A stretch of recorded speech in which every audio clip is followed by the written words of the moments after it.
रुक जाओ। ये कहानी इतनी रहस्यमय है कि तुम्हारी रूह कांप जाएगी। जब एक माउंटेनियर हिमालय में 7,000 मीटर की ऊंचाई पर -60 डिग्री की भयानक बर्फीली आंधी में मौत के करीब पहुंच गया, तो अचानक एक मिस्टीरियस अघोरी प्रकट हुआ, जिसके पास एक डिवाइन टाइगर स्किन ब्लैंकेट था जो अग्नि की तरह गर्माहट दे रहा था। और जब सच सामने आया तो पता चला वो कोई और नहीं बल्कि खुद महादेव थे।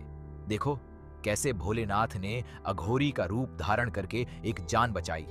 उत्तराखंड के गढ़वाल हिमालय में एक बहुत खतरनाक और कम एक्सप्लोर किया गया पर्वत था, जिसका नाम कैलाश पर्वत जूनियर था, क्योंकि लोगों का मानना था कि इसकी शेप असली माउंट कैलाश से मिलती थी। ये पीक 7,200 मीटर ऊंची थी और बहुत ही ट्रेचरस और डेंजरस मानी जाती थी, क्योंकि वहां एक्सट्रीम वेदर कंडीशंस होती थी, एवलांचेस आते थे और ऑक्सीजन की बहुत कमी होती थी। पिछले 50 सालों में सिर्फ 10 से 12 माउंटेनियर्स ही इस पीक को सक्सेसफुली समिट कर पाए थे। दिल्ली से एक 35 साल का प्रोफेशनल माउंटेनियर और एडवेंचर एंथुजियास्ट आर्यन रणवीर था, जो पिछले 10 सालों से पहाड़ों पर चढ़ रहा था और उसने एवरेस्ट, K2, अन्नापूर्णा जैसे बड़े बड़े पीक्स चढ़े थे।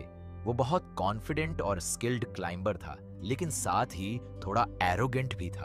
और वो कहता था, मैं दुनिया के किसी भी पहाड़ पर चढ़ सकता हूं, मुझे किसी की मदद नहीं चाहिए, मैं अपने स्किल्स पर बिलीव करता हूं। आर्यन को धर्म आस्था में कोई खास विश्वास नहीं था।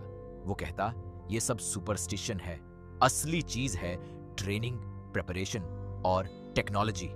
उसने कैलाश पर्वत जूनियर को सोलो क्लाइंब करने का फैसला किया, यानी बिना किसी टीम के, बिना किसी गाइड के, अकेले, ताकि वो एक रिकॉर्ड बना सके और फेमस हो जाए। आर्यन के परिवार में उसकी मां सुमित्रा देवी थी, जो बहुत धार्मिक और महादेव की परम भक्त थी। जब उन्हें पता चला कि आर्यन इतना खतरनाक एक्सपीडिशन पर जा रहा है, तो उन्होंने बहुत मना किया। बेटा, अकेले मत जा, ये पहाड़ बहुत खतरनाक है और कम से कम भोलेनाथ की पूजा करके जा, उनका आशीर्वाद ले। लेकिन आर्यन ने कहा, मां, मैं मॉडर्न माउंटेनियर हूं, मुझे भगवान की जरूरत नहीं, मेरे पास लेटेस्ट इक्विपमेंट है, सैटेलाइट फोन है, GPS है, सब कुछ है। मां ने रोते हुए कहा, ठीक है बेटा, लेकिन ये रुद्राक्ष की माला कम से कम पहन ले और इस छोटी सी विभूति की डिब्बी अपने पास रख ले, मेरे लिए। आर्यन ने मां को खुश करने के लिए माला पहन ली और विभूति की छोटी डिब्बी अपने बैकपैक में रख ली, लेकिन मन में सोचा, ये सब बेकार है। आर्यन ने अपना सोलो एक्सपीडिशन शुरू किया। पहले कुछ दिन सब ठीक रहे। वो बेस कैंप से आगे बढ़ता रहा, 5,000 मीटर, 6,000 मीटर, 6,500 मीटर। हर कैंप पर रुकता, एक्लाइमेटाइज होता, फिर आगे बढ़ता। उसका फिजिकल फिटनेस बहुत अच्छा था और एक्सपीरियंस भी था, इसलिए इनिशियली सब स्मूथ चल रहा था। 5वें दिन जब वो 6,800 मीटर पर था, तभी अचानक वेदर बदलने लगा। स्काई में काले बादल छा गए, टेम्परेचर तेजी से गिरने लगा और विंड बहुत तेज होने लगी। आर्यन ने अपना वेदर डिवाइस चेक किया और अलार्म हो गया। एक मैसिव ब्लिजर्ड आ रहा था जो अगले 2 से 3 घंटों में उस एरिया को हिट करेगा। उसने तुरंत डिसाइड किया कि उसे नीचे डिसेंड करना होगा या कम से कम एक सेफ शेल्टर ढूंढना होगा। लेकिन प्रॉब्लम ये थी कि वो इतनी ऊंचाई पर था कि नीचे उतरने में कई घंटे लगेंगे और ब्लिजर्ड उससे पहले आ जाएगा। आर्यन ने चारों तरफ देखा। एक छोटी सी आइस केव दिखी जो शायद 100 मीटर्स दूर थी। उसने सोचा, अगर मैं उस केव तक पहुंच जाऊं तो वहां शेल्टर मिल जाएगी। वो तेजी से उस केव की तरफ बढ़ने लगा, लेकिन तभी ब्लिजर्ड आ गया। पहले तेज हवा आई जो 150 किलोमीटर प्रति घंटा से ज्यादा थी। फिर हेवी स्नोफॉल शुरू हुई जो इतनी डेंस थी कि 2 फीट आगे कुछ नहीं दिख रहा था। टेम्परेचर अचानक -40 से -60 डिग्री सेल्सियस तक गिर गया। आर्यन अपने सभी प्रोटेक्टिव लेयर्स पहने हुए था, thermal inner, down jacket, wind proof outer layer, gloves, goggles, face mask. लेकिन -60 डिग्री और 150 किलोमीटर प्रति घंटा विंड के सामने ये सब इनसफिशिएंट थे। विंड इतनी पावरफुल थी कि वो खड़ा नहीं रह पा रहा था। स्नो इतना तेज आ रहा था कि ब्रीथिंग मुश्किल हो रही थी और विजिबिलिटी पूरी तरह जीरो हो गई थी। आर्यन ने अपनी आइस एक्स जमीन में गाड़कर खुद को एंकर किया ताकि विंड में उड़ न जाए। उसने अपना जीपीएस निकाला, लेकिन वो इतनी कोल्ड में फ्रीज हो गया और काम करना बंद कर दिया। सैटेलाइट फोन भी डेड हो गया, हेडलैम्प की बैटरी भी खत्म होने लगी। अब आर्यन पूरी तरह लॉस्ट था। 6800 मीटर्स की ऊंचाई पर -60 डिग्री टेम्परेचर में, जीरो विजिबिलिटी में, सभी इलेक्ट्रॉनिक डिवाइसेस डेड, और वो आइस केव जो 100 मीटर दूर थी वो अब ढूंढना इम्पॉसिबल था। आर्यन ने सोचा, मुझे कहीं शेल्टर ढूंढना होगा, वरना मैं यहीं फ्रीज होकर मर जाऊंगा। उसने हाथों घुटनों के बल क्रॉल करना शुरू किया, क्योंकि खड़े होकर चलना इम्पॉसिबल था। स्नो उसके ऊपर जमने लगी, उसके ग्लव्स वेट होने लगे और फिंगर्स सुन्न होने लगी। 30 मिनट क्रॉल करने के बाद उसे एक बड़ी सी रॉक दिखी। उसने उसके पीछे शेल्टर लेने की कोशिश की, लेकिन विंड हर दिशा से आ रही थी। अब आर्यन की हालत बहुत खराब होने लगी। उसकी बॉडी टेम्परेचर गिर रहा था, शिवरिंग बंद हो गई, जो हाइपोथर्मिया का लास्ट स्टेज है। कॉन्शियसनेस आने जाने लगी। फिंगर्स और टोज में कोई फीलिंग नहीं थी, यानी फ्रॉस्टबाइट हो रहा था। और सबसे बुरी बात, ऑक्सीजन की कमी से ब्रेन ठीक से काम नहीं कर रहा था। आर्यन को अपनी सारी लाइफ याद आने लगी। अपनी मां याद आई जिसने मना किया था। अपने अरोगेंस का एहसास हुआ कि कैसे उसने सोचा था कि वो बिना किसी की मदद के सब कुछ कर सकता है। और पहली बार उसे लगा कि शायद भगवान सच में होते हैं। उसने अपनी गले में लटकी रुद्राक्षा माला को छुआ, जो अब आइस से ढकी थी, और अपनी आखिरी ताकत से बोला, हे भगवान, अगर आप सच में हो तो मुझे बचा लो। मैं गलत था, मुझे माफ कर दो। ओम नमः शिवाय। और वो बेहोश हो गया। कितना समय गुजरा पता नहीं, शायद 10 मिनट, शायद 30 मिनट, लेकिन तभी अचानक आर्यन को लगा कि कोई उसे हिला रहा है। उसने बड़ी मुश्किल से आंखें खोलीं और जो देखा उससे वो हैरान रह गया। ब्लिजर्ड के बीच में -60 डिग्री की ठंड में 6800 मीटर की ऊंचाई पर एक अघोरी साधु खड़ा था। वो अघोरी की टिपिकल ड्रेस में था, मिनिमल कपड़े, शरीर पर विभूति लगी हुई, लंबे लंबे जटाजूट, माथे पर त्रिशूल का तिलक, गले में रुद्राक्षा की थिक माला और हाथ में एक डमरू। लेकिन सबसे आश्चर्य की बात, उसके शरीर पर स्नो नहीं जम रही थी। उसे ठंड का कोई असर नहीं हो रहा था और उसके शरीर से एक अजीब सी वार्मथ निकल रही थी। आर्यन को लगा कि वो हेलुसिनेट कर रहा है, लेकिन अघोरी ने उसे पकड़ा और एक गंभीर आवाज में बोला, उठ बेटा, अभी तेरा समय नहीं आया है मरने का। और उसने अपनी कमर से एक बड़ा सा ब्लैंकेट निकाला जो टाइगर स्किन का था, लेकिन वो कोई ऑर्डिनरी टाइगर स्किन नहीं था, वो डिवाइन था। उससे गोल्डन रोशनी निकल रही थी और जैसे ही अघोरी ने वो ब्लैंकेट आर्यन के ऊपर डाला, तुरंत एक अद्भुत वार्मथ महसूस हुई। वो वार्मथ इतनी डिवाइन और पावरफुल थी कि -60 डिग्री में भी आर्यन को लगा जैसे वो बॉन फायर के पास बैठा हो। उसकी फ्रोजन बॉडी धीरे धीरे वार्म होने लगी।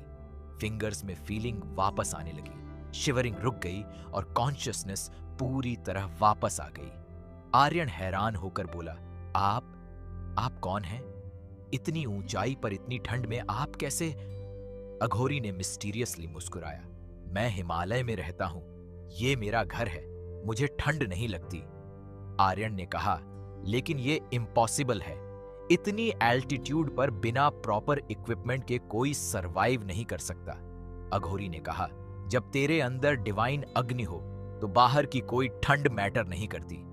फिर अघोरी ने आर्यन को उठाया और आश्चर्य की बात, उसकी फिजिकल स्ट्रेंथ इतनी थी कि उसने आर्यन को ऐसे उठाया जैसे कोई फेदर हो और बोला, चल मैं तुझे एक सेफ जगह ले चलता हूं।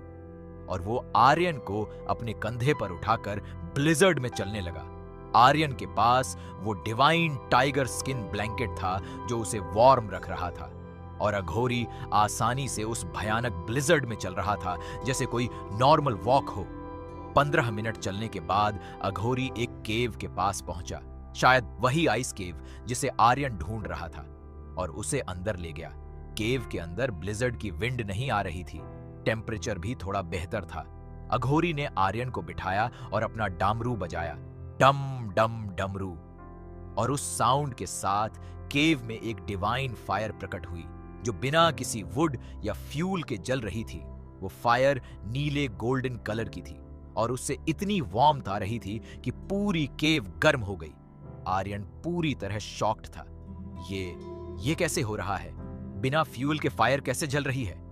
अघोरी ने कहा, ये कोई ऑर्डिनरी फायर नहीं है, ये डिवाइन अग्नि है।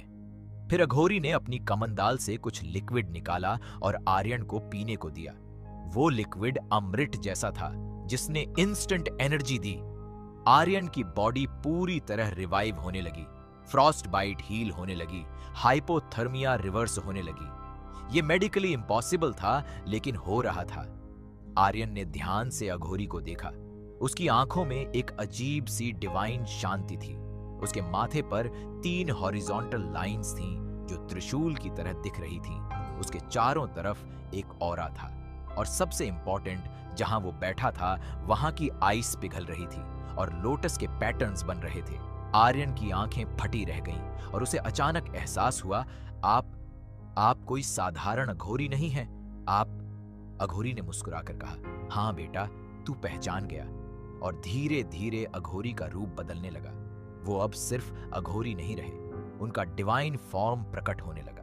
माथे पर तीसरा नेत्र दिखा, गले में विशाल नाग, हाथ में चमकता त्रिशूल, जटाओं से गंगा बहती दिखी, पूरे शरीर से डिवाइन तेज। ये साक्षात महादेव थे। आर्यन रोते हुए उनके चरणों में गिर गया। भोलेनाथ, आप मुझे बचाने आए। मैं इतना एरोगेंट था, मैंने आप पर विश्वास नहीं किया, फिर भी आपने मुझे बचाया। महादेव ने आर्यन को उठाया और प्यार से कहा, बेटा, तू भूल गया था, लेकिन तेरी मां ने नहीं भूला। उसने मुझसे रोज तेरी सेफ्टी के लिए प्रार्थना की। उसकी भक्ति ने मुझे यहां बुलाया और जब तूने आखिरी मोमेंट में मुझे याद किया, तब मैं अघोरी का रूप धारण करके आ गया। आर्यन बोला, लेकिन प्रभु, मैं आपके लायक नहीं था, फिर भी आपने। महादेव ने कहा, मैं सबका हूं, जो भी सच्चे दिल से मुझे पुकारता है, मैं आता हूं। और ये टाइगर स्किन ब्लैंकेट, उन्होंने वो डिवाइन ब्लैंकेट दिखाया। ये मेरा व्याघ्र चर्म है जो मैं हमेशा पहनता हूं। आज मैंने तुझे दिया ताकि तू बच सके। फिर महादेव ने कहा, अब ब्लिजर्ड रुकने वाला है, तू सेफली नीचे डिसेंड कर सकेगा। लेकिन याद रख, नेचर बहुत पावरफुल है। एरोगेंस छोड़ दे और हमेशा अपनी मां का कहना मान। आर्यन ने रोते हुए प्रॉमिस किया, प्रभु, मैं बदल जाऊंगा। महादेव मुस्कुराए और धीरे धीरे गायब होने लगे, लेकिन जाते जाते उन्होंने केव की दीवार पर अपने हाथ का मार्क छोड़ दिया, जो विभूति से बना था। 2 घंटे बाद ब्लिजर्ड रुक गया, वेदर साफ हो गया और आर्यन सेफली नीचे डिसेंड करने लगा। जब वो बेस कैंप पहुंचा तो सब हैरान थे। तुम जिंदा हो?